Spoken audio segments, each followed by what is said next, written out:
오늘 주실 말씀은 누가복음 2장 15절로 20절 말씀입니다. 한 절씩 교독하고 마지막 절은 합독하겠습니다. 천사들이 떠나 하늘로 올라가니 목자가 서로 말하되 이제 베들레헴으로 가서 주께서 우리에게 알리신 바 이 이루어진 일을 보자. 빨리 가서 마리아와 요셉과 그 위에 누인 아기를 찾아서 보고 천사가 자기들에게 이 아기에 대하여 말한 것을 전하니 듣는 자가 다 목자들이 그들에게 말한 것들을 놀랍게 여기되 마리아는 이 모든 말을 마음에 새기어 생각하니라. 목자들은 자기들에게 이르던 바와 같이 듣고 본 그 모든 것으로 인하여 하나님께 영광을 돌리고 찬송하며 돌아가니라. 이제 유호준 목사님께서 돌아갈 시간입니다. 다르게란 제목으로 말씀 전해 주시겠습니다.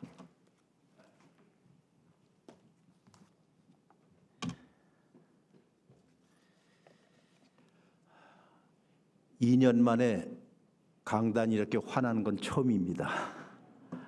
새롭게 조명을 하셨네요. 제가 어저께 유튜브로 보니까는 여기 이 자리에서 17세기 바로크 음악제를 하더라고요. 그래서 저도 잘 들었습니다.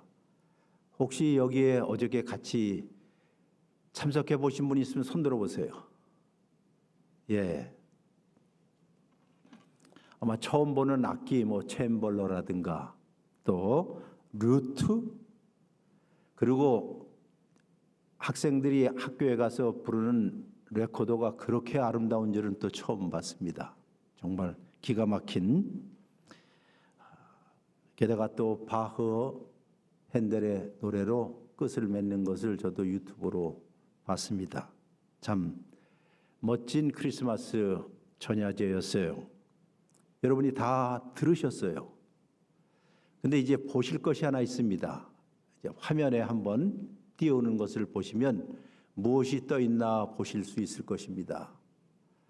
아마 거의 다 맞히실 텐데 무엇이죠? 예, 르네상스의 최대 화가, 조각가로 알려진 미켈란젤로의 바티칸에 있는 성 시스티나 예배당 천장 벽화입니다. 프레스코 벽화입니다. 주로 창세기의 일뿐만 아니라 성경의 여러 가지 주제를 가지고 어마어마하게 그려놨던, 당시 교황 율리우스 2세의 요청에 의해서 이 미켈란젤로는 1508년 7월에 시작하여서 좀 보여주셔도 돼요. 해서 1512년 10월까지 그렸으니 계산해 보면 4년 동안 그린 그림입니다. 여러분이 저 화면을 보시면서 무슨 생각이 들까요? 하는 것이, 야, 참 멋있다, 참 위대하다라고 생각하겠지만은 또 어떤 사람은 저 직업병 걸린 거 아니야? 4년 동안 저 천장 위에 올라가서 저 그림을 그려본다 생각해 보세요. 사실상 이 미켈란젤로도 이 작품 활동을 하면서 정말 굉장히 고생을 많이 했습니다. 4년 동안 저걸 그린다고 하는 것, 그리고 저 천장 높이가 저 위에 비계를 세우는 것이 18m 상공 위에다 세웠습니다. 그리고 18m에 매일같이 올라가서 그림을 그려요. 그러니 턱수염은 하늘을 향해서 기울어졌고 그의 등은 화살처럼 휘었습니다. 그리고 얼굴은 페인트가 떨어졌습니다. 여러분이 저기에서 계속 4년 동안 작업하면 팔 자체가 무감각해질 것이고 심장만큼 무거워졌습니다. 그의 팔은 도저히 감당할 수 없어서 어느 날 너무 지쳐서 내려왔습니다. 그리고 혼자 저녁을 먹었습니다. 그런 다음에 그가 그의 친구에게 편지를 썼는데 그 편지의 끝부분에 이런 말이 있습니다. 나는 지금 좋은 곳에 있지 않아. 나는 지금 좋은 곳에 있지 않아. 나는 화가가 아니야. 나는 화가가 아니야. 그런데 그 다음 날 미켈란젤로는 다시 침대에서 일어나서 다시 비계 위로 올라갔습니다. 붓을 들고 창조주의 위엄을 묘사하기 위한 자기의 소명을 다하기 위해서 또 그리고 그렸습니다. 무엇이 미켈란젤로로 하여금 이 붓을 다시 들게 했을까 하는 질문이에요. 그 질문에 대한 대답은 잠시 미뤄두고 설교의 맨 끝에 다시 돌아오겠습니다. 오늘 제가 들어올 때에 안내위원 중에 여러분께서 메리 크리스마스 했어요. 한번 옆에 분들에게 한번 메리 크리스마스 해보세요. 그런데 문제가 있습니다. 첫 번째 크리스마스는 메리 크리스마스가 아니었다는 사실들이에요. 첫 번째 크리스마스는 우리가 생각하는 것처럼 그렇게 즐거운 크리스마스는 아니었다는 사실들을 기억을 하셔야 할 것 같아요. 적어도 우리는 크리스마스가 언제 돌아오는지 압니다. 12월 25일 그때를 위해서 우리가 즐겁게 선물도 준비하고 사람들과 함께 만나기도 하고 또 어제처럼 축제도 하지만 그러나 최초의 크리스마스는 전혀 기대할 수 없었던 날이었어요. 그건 기적의 사건이었죠. 하나님이 사람이 되어서 이 땅에 오셨다는 그날, 그건 누구도 예측하지 못했고 그 누구도 상상치 못했던 그런 날이었습니다. 그러니 그날이 결코 즐거운 날도 아니었고 기쁜 날도 아니었습니다. 여러분과 저의 신앙에 있어서 신앙에서 가장 기본적이고 근본적인 가르침이 있다면 하나님이 사람이 되었다는 날입니다. 하나님이 사람이 되었다. 하나님이 여러분과 저와 같이 사람이 되어서 우리와 함께 이 세상에서 같이 지내신 그 날, 최초의 날, 그날을 우리가 크리스마스라고 이야기합니다. 조금 전에 여러분이 불렀던 찬송가 122장의 3절에 보시면 이런 찬송가가 있어요. 이 세상에서 주께서 탄생하실 때에 참 신과 참 인간, 참 사람이 되시려고 라는 말이 있어요. 우리 개혁교회, 우리 장로교회, 우리 모든 전 세계는 교회의 가장 기본이 되는 신앙 고백 가운데 니케아 신조라는 것이 있습니다. 323년에 니케아 신조의 핵심 사상이 다른 것이 아니라 하나님이 100% 신이신 분이 100% 사람이 되어서 우리 가운데 오게 되었습니다. 이것이 우리 신앙의 고백의 핵심이에요. 그 찬송입니다. 하나님이 인간이 되어서 그것도 갓난아기가 되어서 팔레스타인의 자그마한 동네 베들레헴에 오신 사건, 이것은 기상천외의 천지개벽과 같은 도무지 상상할 수 없는 일들이 일어났던 그날,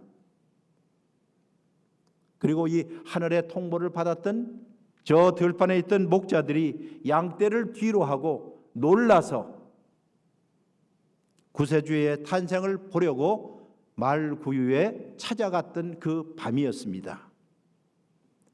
어찌 보면 첫 번째 크리스마스는 숨 넘어가는 날이었습니다. 이게 생신지 꿈인지 이것이 헷갈리는 날이었고 황홀한 날이었고 이것이 정말 사실일까? 어떻게 신이 인간이 될 수 있을까 하는, 어떻게 하나님이 사람이 될 수 있을까 하는 놀라운 날이었습니다. 사실상 오늘 그들처럼 여러분과 저도 크리스마스의 그리스도의 탄생을 보고 듣기 위해서 이 자리에 앉아 있습니다. 우리는 다시 한번 붐비는 여관 뒤에서 헛간에서 피난처를 찾았던 한 젊은 부부를 기억합니다. 마리아와 요셉을 기억합니다.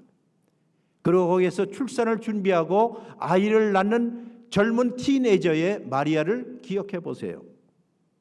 그리고 이 좋은 소식을 목자들에게 선포하여서 가는 천사들과 천군 천사들의 소리를 한번 상상해 보세요.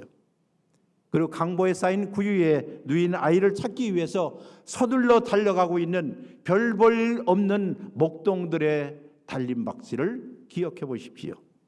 그리고 우리는 이 위대한 이야기를 매년마다 아무런 영혼 없이 들을 때가 많이 있습니다.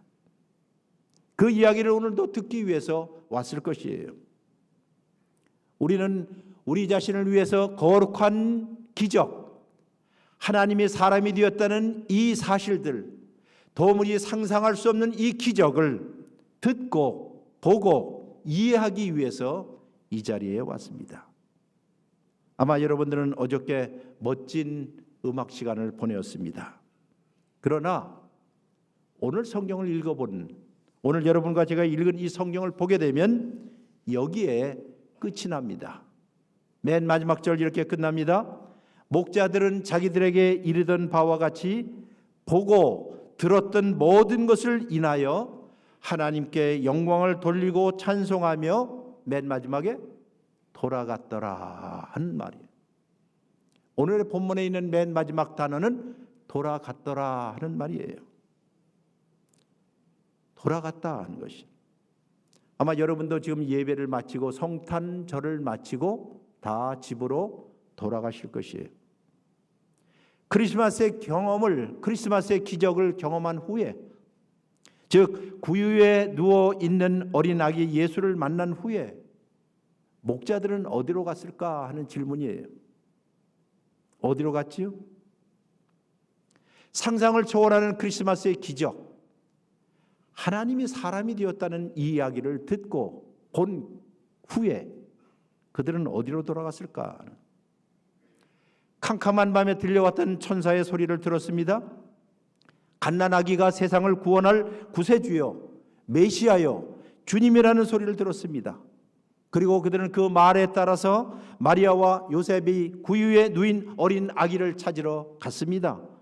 그리고 이런 상상을 초월하는 경험을 한 후에 그들은 어디로 돌아갔을까 하는 것이에요.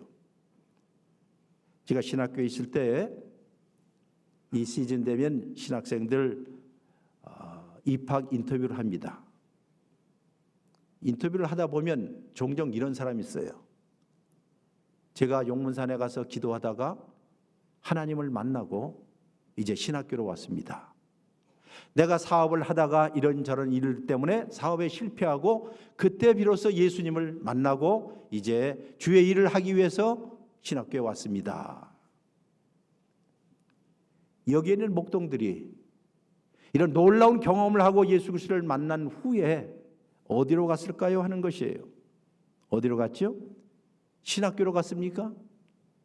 아니면 선교지로 갔을까요? 아니면 간증 집회하러 다녔을까요? 아닙니다. 양떼를 돌보는 자기의 직업으로 다시 돌아갔어요. 여전히 그들은 목자였기 때문이었습니다. 마리아와 요셉은 어땠습니까? 도무지 이해할 수 없는 일들을 경험한 후에 마리아와 요셉도 결국 돌아갔습니다. 마리아와 요셉이 예루살렘의 베들레헴에 온 것은 다른 것이 아니라 호적을 올리기 위해서였습니다. 당시에 로마의 황제 가이사 아구스토가 인두세, 즉 로마 제국에 있는 모든 사람들에게 세금을 걷기 위해서, 인두세라고 그러죠. 세금을 걷기 위해서 호적을 하라고 해서 왔습니다. 결국 요셉과 마리아도 세금을 냈습니다. 그리고 그들은 아기인 예수 그리스도를 성전에 바치는 예식도 했습니다. 그러나 이 모든 일을 다 한 후에 그들은 자기가 살던 고향으로 다시 돌아갔습니다. 요셉 역시 그의 직업이었던 속수, 아마 목수인데 속수로 일했던 나사렛 고향에 돌아가서 다시 부지런히 일을 했습니다. 생업으로 돌아갔고 생계로 다 돌아갔습니다. 지금은 돌아갈 시간입니다, 여러분. 크리스마스 파티가 끝나고 다 여러분이 집과 또한 생계로 돌아갈 시간입니다. 중요한 사실은 성경이 우리에게 이야기합니다. 아무도 구유에 머물러 있지 않다는 사실들이에요. 그리고 아무도 크리스마스에 머물러 있지 않을 것입니다. 여러분도 오늘 크리스마스 예배를 마치고 돌아가실 것입니다. 3월인데도 불구하고 크리스마스 장식이 걸려있는 집을 본 일이 있나요? 아마 없을 것이에요. 크리스마스는 끝났습니다. 이제 앞으로 나아갈 시간이기 때문입니다 하는 것이. 마소나 가축에게 먹이를 주는 그릇이 바로 구유입니다. 아마 구유를 처음 보시는 분도 있을 텐데 한번 보세요. 구유가 이렇습니다. 저기에요. 이 구유에 여러분이 사십니까? 여기 사는 건 아니에요. 구유는 여러분이 사는 집도 아닙니다. 크리스마스도 여러분이 잠시 지나가는 휴일일 뿐입니다. 성탄절은 일상에서 벗어나는 멈춤의 시간일 뿐이지 크리스마스에 여러분과 제가 사는 것은 아니라는 것이에요. 여러분과 제가 오늘 영적인 진리, 가장 소중한 진리, 하나님이 사람이 되었습니다. 하나님이 사람이 되어서 여러분과 저 가운데 함께 거하시기 위해서 왔습니다 하는 영적인 진리를 만나는 날이 바로 오늘이에요. 그러나 이런 휴일이든지 크리스마스든지 주일이든지 거룩한 날이든지 이런 날들이 존재하는 이유는 여러분과 제가 살고 있는 대부분의 평범한 날들, 일상들을 어떻게 하나님 안에서 살 수 있겠구나 하는 것을 돕기 위한 날들일 뿐일 것이에요. 여러분과 저는 거의 일상을 살고 있습니다. 평범한 날들을 다 살고 있어요. 여기 오늘 성경을 보면, 복음서를 보면, 이 누가복음을 쓰고 있는 누가를 보면 평범한 일들은 다 공백으로, 블랭크로 다 취급합니다. 예수님이 탄생한 이후에 여러분과 제가 만나는 것은 비어있는 공간입니다. 달리 말해서 예수님께서 12살이 되어서 다시 예루살렘에 올 때까지 12년은 빈 상태로 놓여 있습니다. 아무도 몰라요. 그 후에 예수님께서 다시 30살이 될 때까지, 다시 말해서 30살이 18, 18년이 지날 동안 아무런 일도 없는 공백으로 남겨져 있습니다. 그 안에 여러분과 저는 예수님에 대한 소식을 전혀 듣지 못합니다. 게다가 예수님의 아버지였던 요셉 역시 빠져버립니다. 나오지를 않아요. 요셉에 관한 언급 역시 없습니다. 게다가 여러분, 목자에 관한 이야기도 더 이상 들을 수가 없습니다. 그들이 무엇을 했는지, 어떻게 했는지에 대한 이야기도 없습니다. 그렇다면 이렇게 길고 긴 공간 속에, 빈 공간 속에 무슨 일이 있었을까 하는 것이, 일일이 다 적어두기에는 너무나 사소하기 때문일까? 아니면 하나님의 아들 예수 그리스도가 걸어 다니는 일들이 없었기 때문에 비워두었을까? 아니면 이 비어있는 이 공간이 우리에게 무엇인가를 말하려고 하는 것은 아닐까? 심지어 평범한 일상, 보통 사람들이 관심을 두지 않는 일상이 복음의 일부분이라는 사실들을 우리에게 이야기하려고 하는 건 아닐까 하는 생각이에요. 목회할 때나 또 목회 이후에 저도 결혼식장에 가는 일들보다도 장례식장에 많이 갑니다. 어제도 누군가가 세상을 떠나서 장례식장에 갔다 왔습니다. 제가 미국에서 목회할 때 장례 예식 순서 가운데 제가 가장 좋아하는 순서 시간이 있어요. 그것은 가족들과 친구들이 고인의 삶에 대해서 이야기하는 추도 시간입니다. 추도사 시간입니다. 한국에서는 이 시간을 조사 시간이라고 그래요. 조사한다고 그래요. 슬픔을 애도한다는 의미에서 조사라고 하지만은 서양에서는 유올로지라고 하는데 그 말을 그대로 번역한다면 축사 시간입니다. 축사. 유로지라는 말은, 유라는 말은 좋다는 뜻이고, 로지는 로고스의 말이라는 뜻, 좋게 이야기하고 즐겁게 이야기한다는 뜻입니다. 장례식장에서 어쨌든 이 추도사 혹은 이 축사 시간에 자녀들이 나와서, 혹은 아내나 혹은 뭐 가장 가까운 사람이 나와서 추도사를 해요. 추도사의 대부분은 이런 주제예요. 사랑이라는 게 무엇인가? 이 사람이 살면서 힘든 가운데 어떻게 용기를 내었는가? 혹은 그 사람이 살면서의 우여곡절 많았지만은 삶의 철학이라든가, 다시 말해서 그가 앞으로 남길 유산에 대해서, 레거시에 대해서 이야기하는 시간이 바로 그런 시간이에요. 그런데 이 추도사 시간을 보면 빈 공간들이 많이 있습니다.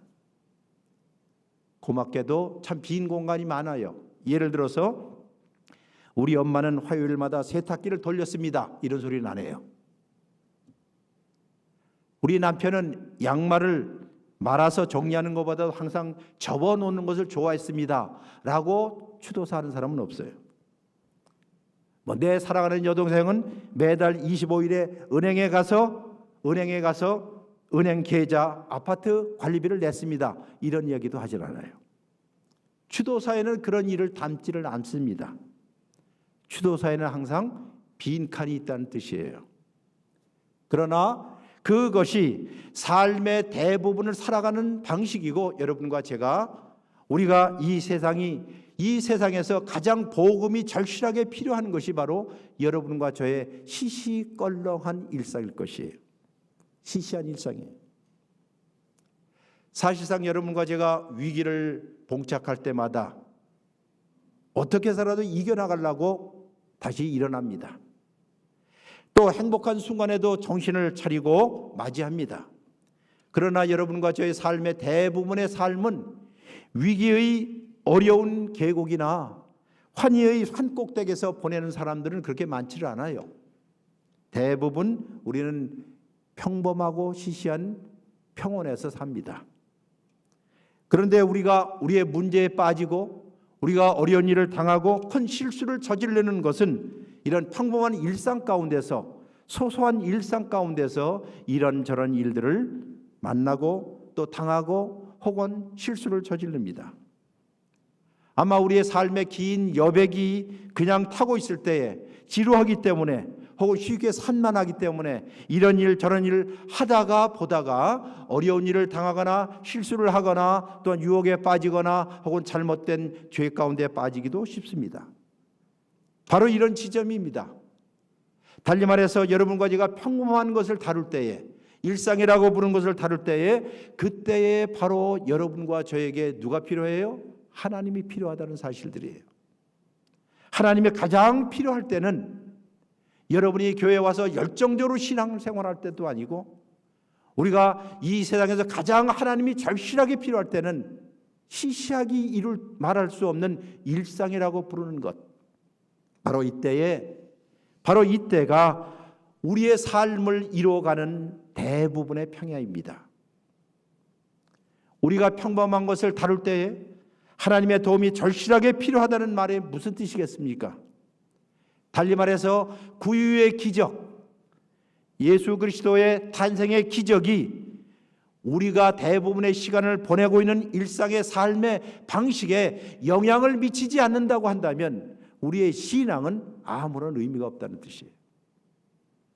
하나님이 사람이 되었다는 가장 위대한 사건이 여러분과 저의 일상에 미치지 않는, 우리의 일상에 아무런 영향을 미치지 않는다고 한다면 우리는 신앙과 삶을 이혼해서 사는 삶일 것입니다. 여러분과 저의 삶에서 가장 가치 있는 일이 무엇이겠어요? 크리스마스의 기적이 우리의 삶의 방식에 영향을 끼쳐야 한다는 것이 성경의 가장 강력한 메시지입니다. 그래서 목자들은 예수 그리스도를 만난 후로 상상을 초월하는 일, 하나님이 사람이 되어서 우리 가운데 오셨다는 이 사실을 묵상하며 자기의 일상으로 돌아갔다는 사실들이에요. 다시 여러분에게 말합니다. 우리는 휴일에 살고 있지 않습니다. 우리는 성탄절에 살고 있지 않습니다. 우리는 우리 어린아이의 콧물을 닦아주고 다시 저녁을 만들고 개를 산책시키고 물 새는 수도꼭지를 수선하고 하는 이런 일상적인 책임을 다하면서 살아가는 것이 여러분과 저입니다. 우리는 그 과정에서 멋진 순간을 때때로 찾기는 하지만은 대부분의 우리의 삶은 평범하기 그지없는 여백이요 빈 공간이들입니다. 그렇다면 복음이 무엇입니까? 복음은 하나님이 사람이 되신 날, 달리 말해서 성육신 하셨다는 이 사건이 우리 목자들처럼 지금 되돌아가는 평범한 일상에 할 말이 있다, 그 뜻이에요. 여러분과 제게 오늘 예수님께서 할 말이 있다는 말씀이에요.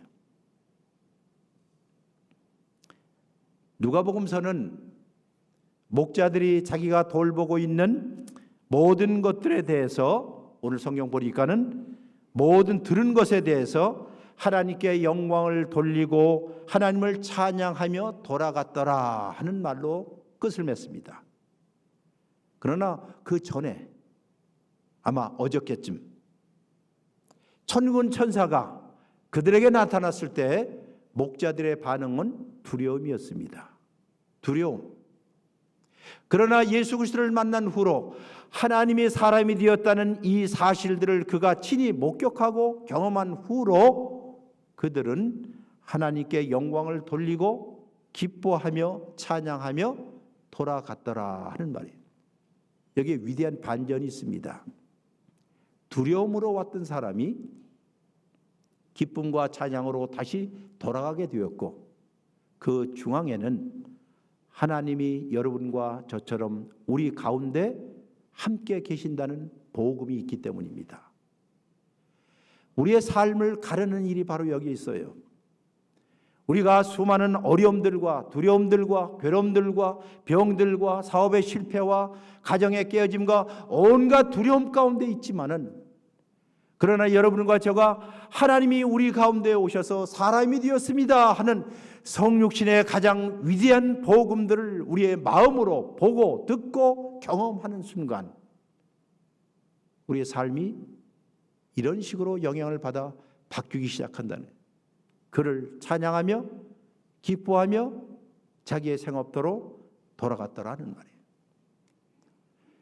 제가 좋아하는 찬송가 가운데 주 안에 있는 나에게라는 찬송가 있습니다. 여러분 잘 아실 거예요. 주 안에 있는 그 찬송 아시죠? 거기에 2절이 늘 제 마음속에 꽂히는 그런 찬송가예요. 2절은 이렇습니다. 그 두려움이 변하여 내 기도가 되었고 전날의 한숨이 변하여 내 노래가 되었습니다. 한번 불러보실까요?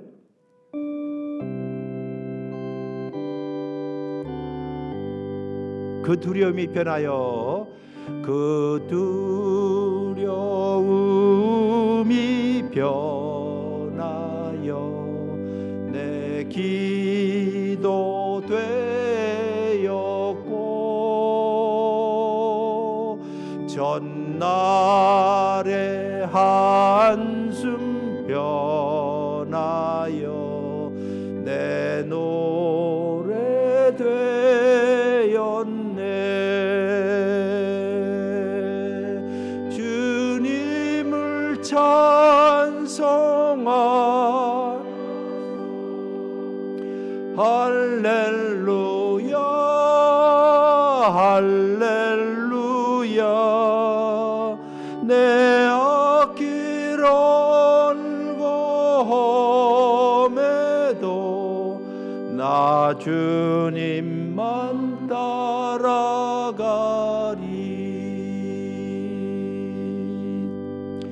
두려움으로 인하여 예수 그리스도를 찾아왔던 그 목자들이 하나님이 사람이 되었다는 이 복음의 소식을 친히 보고 느끼고 경험한 후로 두려움이 변하여 찬양과 찬송이 되었다는 이야기. 이게 그리스도인이 살아가는 삶의 방식입니다. 두려움이 변하여 내 기도가 되었고 전날의 한숨이 변하여 내 노래가 되었습니다 하는 것. 하나님이 자기들과 함께 있음을 알기 때문에 그들이 어디에 가든지, 그들이 사막이든지 광야든지 세상의 어느 환경 가운데 가든지 하나님이 우리와 함께 하신다는 성육신의 신앙을 마음속에 품고 돌아갔던 사람들에 관한 이야기. 이제는 집으로 돌아갈 때가 되었습니다 하는 말이 바로 그 뜻이에요. 그냥 돌아가는 것이 아니라 다르게 돌아가야 할 것이에요.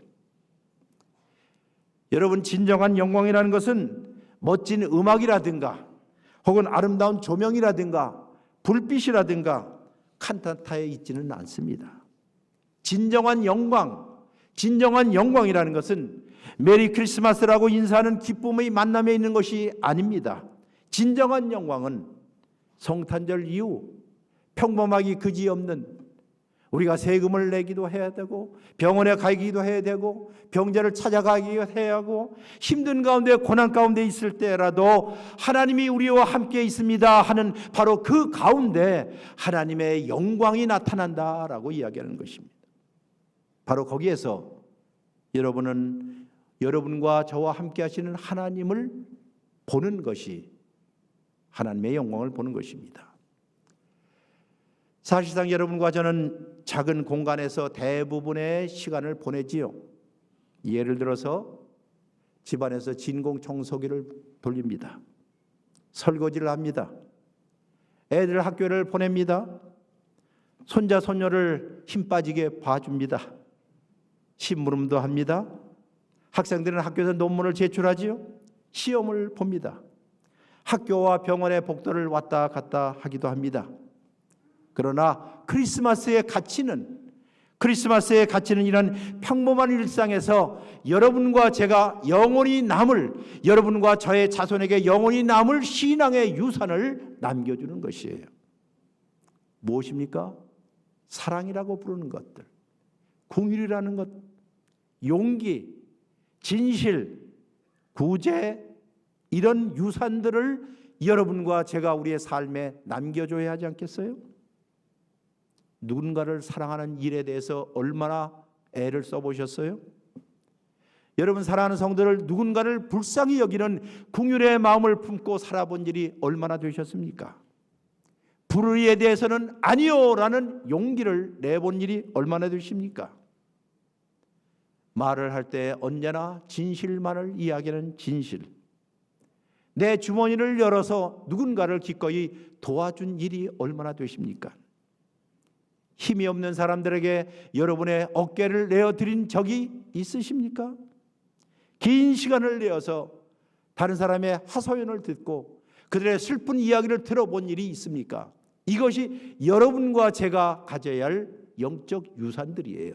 이것이 일상에서 여러분과 제가 발견하는 하나님의 영광이 바로 그 가운데 있다는 사실들이에요. 따라서 여러분에게 드린 질문은 이것입니다. 구유에 있는 시간, 크리스마스에 있던 이 기적이 이제 여러분이 일상으로 돌아가면서 하나님께 영광을 돌리는데 얼마나 도움이 되겠습니까? 하는 질문이에요.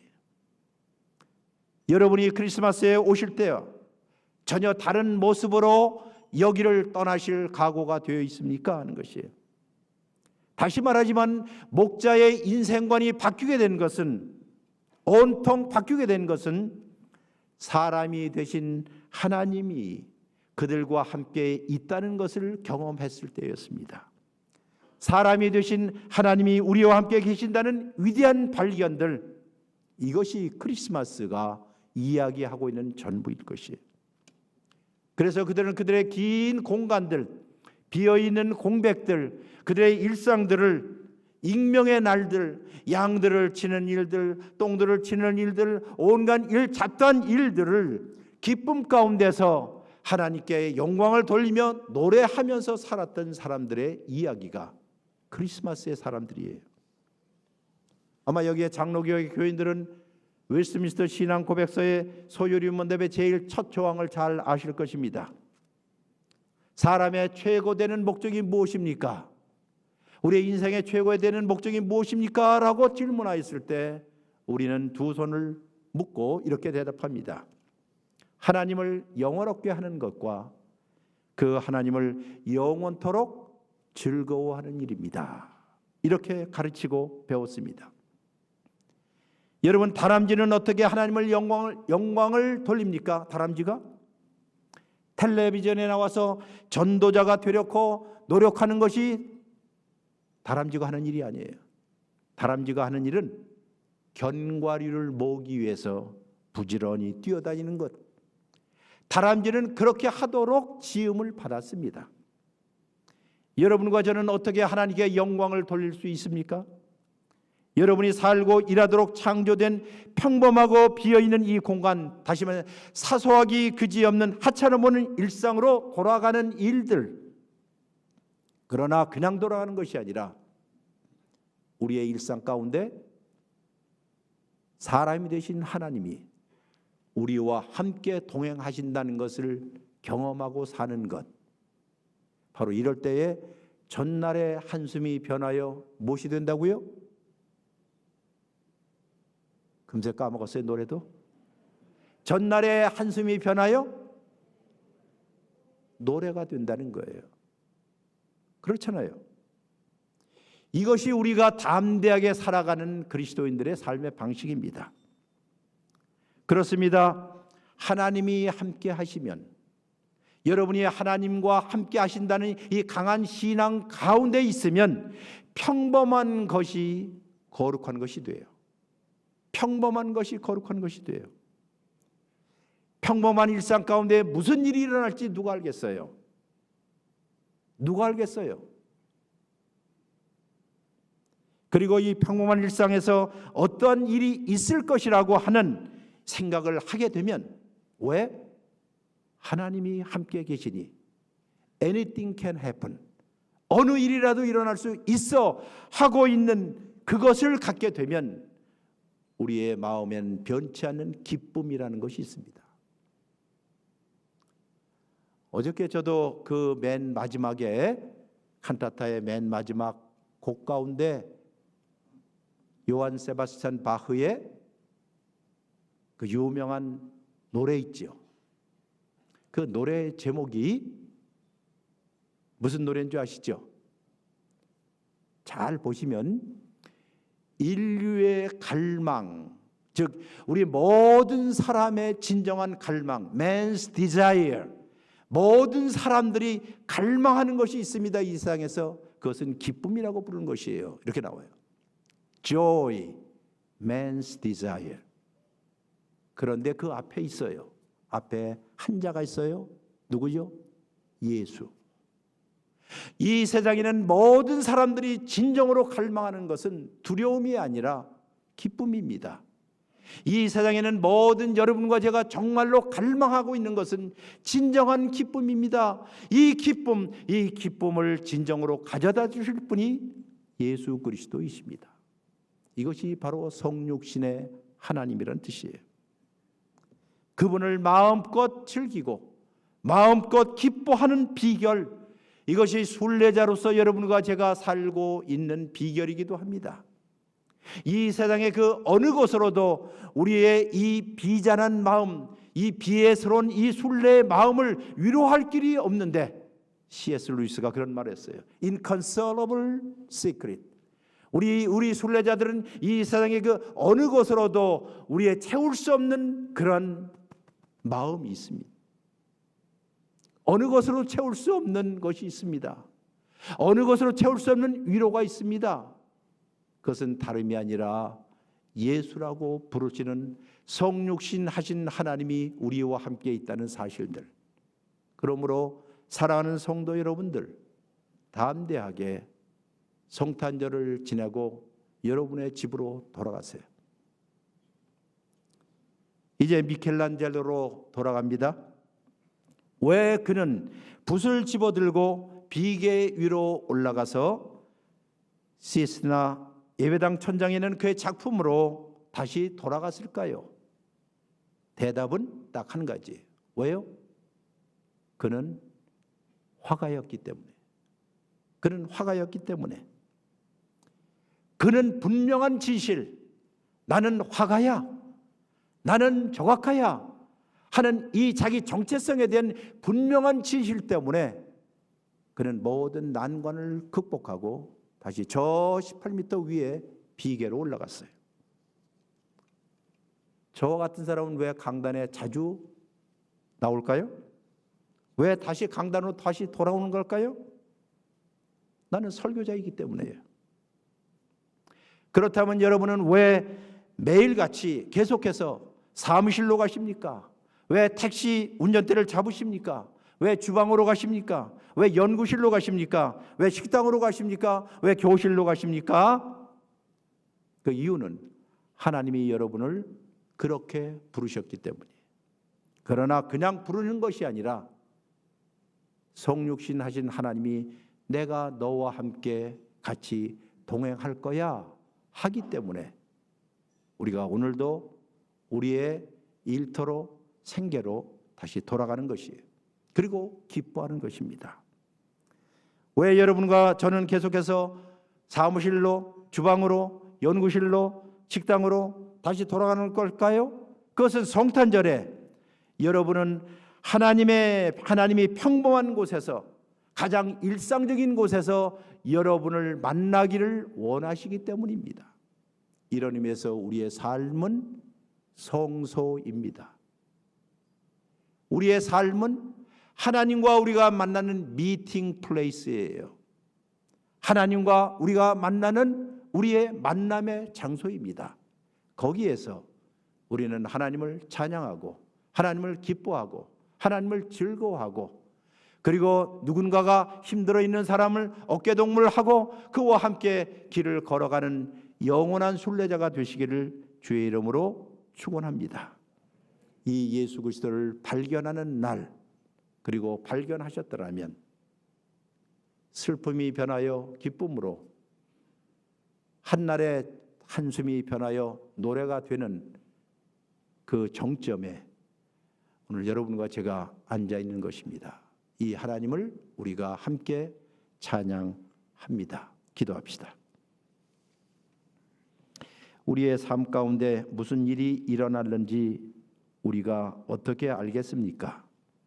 그러나 우리의 평범한 삶 속에서 하나님이 함께 하심을 믿으면 어느 일이든지 일어날 수 있음을 우리는 믿고 기대하고 소망합니다. 주여, 저희와 함께 하여 주옵소서. 예수 그리스도의 이름으로 기도했습니다. 아멘.